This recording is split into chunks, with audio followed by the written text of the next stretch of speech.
नमस्कार, मी अनघा जोशी। आज आपण इथे प्रुडंटच्या पंचपक्वान्न या सिरीजमध्ये भेटतोय। तर आपल्या सगळ्यांचं खूप खूप स्वागत आहे इथे। तर आज आपण इथे बघणार आहोत कुळथाचा कट आणि उसळ। तर ही कुळथाची उसळ ही सहसा बहुतेक कुठे केली जात नाही। इथे पहिल्यांदा ज्यावेळी मी लग्न होऊन आले त्याचवेळी मी हे इथे टेस्ट केलेली होती आणि इथे बहुतेक आमच्या घरात प्रत्येकाला ते आवडतं, आवडीने खाल्ली जाते। लहान मुलांपासून सगळेजण आवडीने खातात, कारण त्यात फायदेसुद्धा खूप आहेत। कुळथामध्ये कुळथात फायबर्स आहेत, प्रोटीन्स आहेत। ते फॅट लॉससाठी सुद्धा आम्ही उपयोग करतो।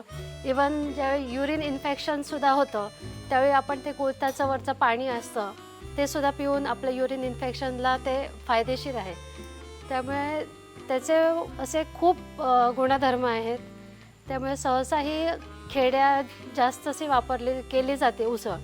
त्याचबरोबर त्याचा कटसुद्धा आहे, त्यात आपण लसूण किंवा असं घातल्यानंतर त्याची टेस्ट अजून वाढते, कारण कुळथाच्या पाण्यालासुद्धा त्याची एक स्वतःची चव असते।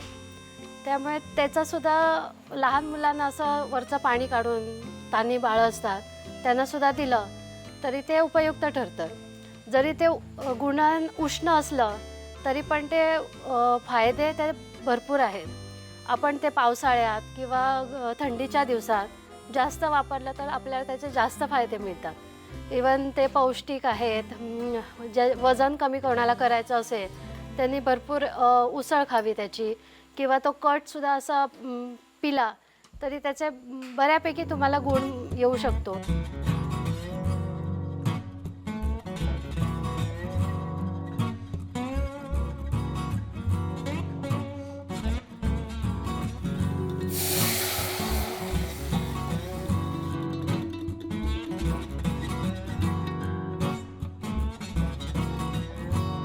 तर आता आपण उसळीसाठी लागणारं साहित्य बघूया। इथे आपण शिजवून घेतलेले कुळीथ आहेत, पण पहिल्यांदा आम्ही असे ते भिजत घालायचे पूर्ण रात्रभर। एक दिवस ते पूर्ण बांधून ठेवायचे कॉटन कपड्यात, मग त्याला असे चांगले मोड येतात। असे मोड आल्यानंतर दुसऱ्या दिवशी आपण हे शिजवून घ्यायचे। ते शिजवताना जर 1 वाटी जर कुळीथ असतील तर आपण 2-3 वाट्या पाणी घातल्यावर आपल्याला बऱ्यापैकी कट मिळतो। त्याच्यानंतर लागणारं साहित्य म्हणजे हिंग आहे, इथे लसूण आहे, मीठ आहे, हळद आहे, गूळ चवीपुरता आहे, गरम मसाला आहे आणि तेल लागणार आपल्याला। त्यात आपण तेल घालूया।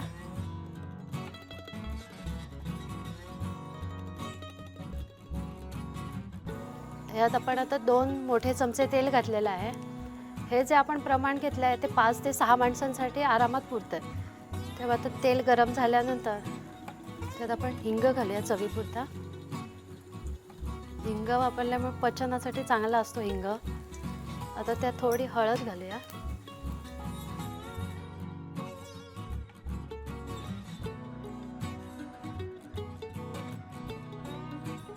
हळद झाल्यानंतर थोडा गरम मसाला, जो आपण घरात वापरतो तो गरम मसाला सुद्धा चालतो।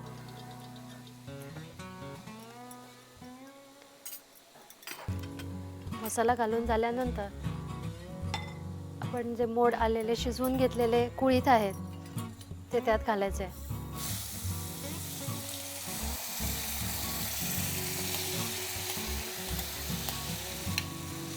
ह्यात आणि चवीला काही लागत नाही, त्या कुळथाच्या चवीमुळे ते एक वेगळा स्वाद येतो त्यात। त्यामुळे आणि कुठचा मसाला किंवा आणि काय त्यात नाही घालावं लागत, त्याची स्वतःची चव, एक सुरेख चव असते त्याला। आता कुळीथ आम्ही घातलेलं आहे, त्यात आता चवीपुरतं मीठ घालूया आपण। शिजवताना आपण मीठ नाही घालत आहोत।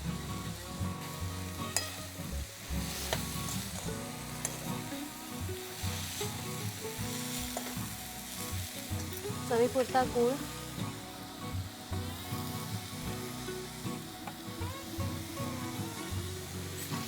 ज्याच्या आवडीप्रमाणे। आपण गूळ नाही घातला तरी चालतो, कारण थोड्यांना गुळात गोडपणा आवडत नाही, काही जणांना गोडपणा आवडतो, त्यामुळे आपण गूळसुद्धा वापरू शकतो थोडा। नाही वापरला तरी चव चांगली येते त्याची. तर त्याच्यावर आपण झाकण ठेवून एक चांगली वाफ द्यायची. त्यामुळे गूळ, मीठ आणि मसाल्याचा त्यात एक स्वाद येईल. हे आधी आपण कुळीत त्यात पाणी घालून जास्त कट काढून कुळीत शिजवून घेतलेले आहेत. त्यामुळे तसा कमी वेळ लागतो आपल्याला ती उसळ बनवण्यात. आणि आपले दोन्ही जिन्नस होऊन जातात. एक तर भात बरोबर ती उसळ आणि कट जर असेल तर आपला एक फुल पॉट, एक पॉट मील असं सुद्धा आपण त्याला म्हणू शकतो. फक्त बरोबर एक गरम गरम भात, कट आणि उसळ, मस्त एक स्वादिष्ट जेवण तयार होतं त्यात. तर आता आपल्या उसळीला एक वाफ आलेली आहे चांगली.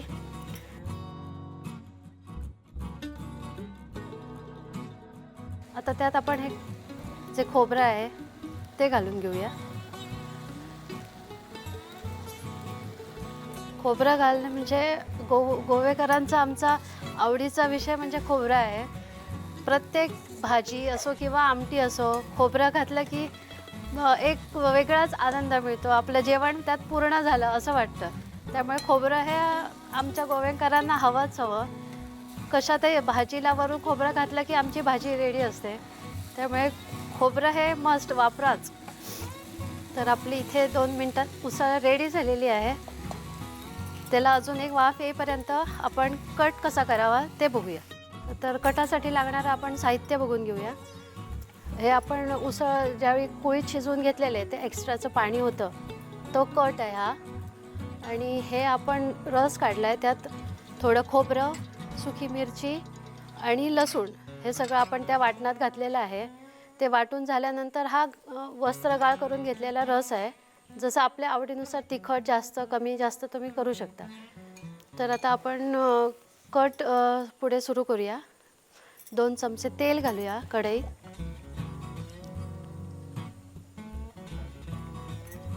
तेल गरम झालं की त्यात थोडासा हिंग घालूया, थोडी हळद घालूया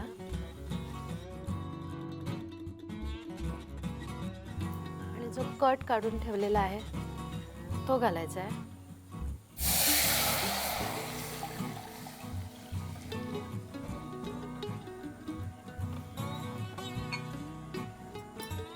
कट घालून झाल्यानंतर हे जे आपण रस काढून घेतलेला आहे तो घालायचा. पण ज्यावेळी रस घालणार त्यावेळी गॅसची आच जरा कमी करायची, नाहीतर ते खोबरं असल्यामुळे ते गरम झाल्यावर फुटू शकतो.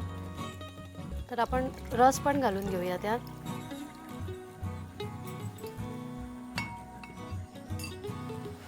तुम्ही साधारण 1 वाटी खोबरं, त्यात 5-6 मिरच्या आणि 4-5 लसणाच्या पाकळ्या घालून ते चांगलं वाटून त्याचा रस काढावा.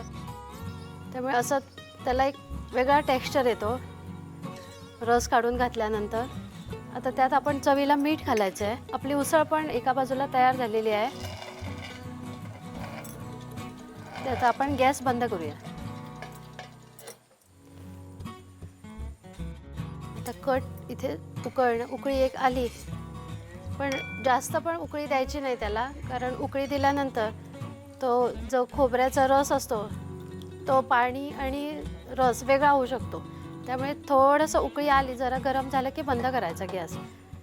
मग त्यात थोडंसं मीठ घालायचं आहे, चवीनुसार मीठ घालूया. कारण आपण कुळीत शिजवताना मीठ घातलं नव्हतं, त्यामुळे कटाला थोडं मीठ घालूया आपण. आणि त्यात एक वेगळी गोष्ट म्हणजे आपण त्यात आमसुला टाकतो. आमसुलामुळे त्याचं एक चव त्याची चांगली उतरते. त्यात जास्त आमसुला टाकली तर ते आंबट होण्याची शक्यता असते. त्यामुळे एक 4 ते 5 आमसुला टाकावी. तसं आपण कट आणि हे केलं बघा. त्यात आपण साधारण इन्ग्रेडियंट्स सेम आहेत, फक्त आम्ही कटाला एक सुकी मिरची आणि लसूण वापरतो. उसळीला फक्त आपण गरम मसाल्यात तेवढी उसळ चांगली होते ती. आणि त्याच्यात मोठं असं इन्ग्रेडियंट्स काही नाही, पण स्वादिष्ट असं ते होऊन जातं. पूर्ण पोटभर जेवण होतं त्यात.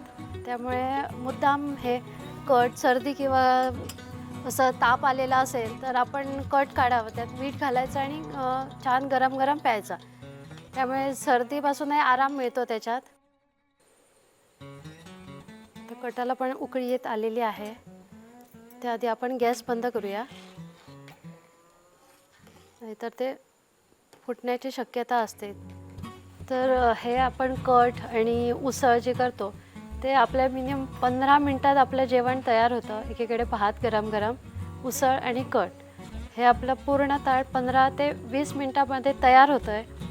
त्यामुळे जास्त वेळेचीही गरज नाही, झटपट असं होणार आहे. फक्त कुळताला मोड आणून ठेवलेले रेडी असले की आपलं जेवण 15 मिनटात रेडी. तर कट आणि आपली उसळ तयार आहे. ती आपण आता डिश सजवून घेऊया भातासोबत. त्यामुळे आपलं हे आता पान रेडी करूया. तर हे आपली डिश तयार झालेली आहे. साधा गरम गरम भात, उसळ आणि कट. त्यामुळे तुम्ही हे नक्की ट्राय करून बघा.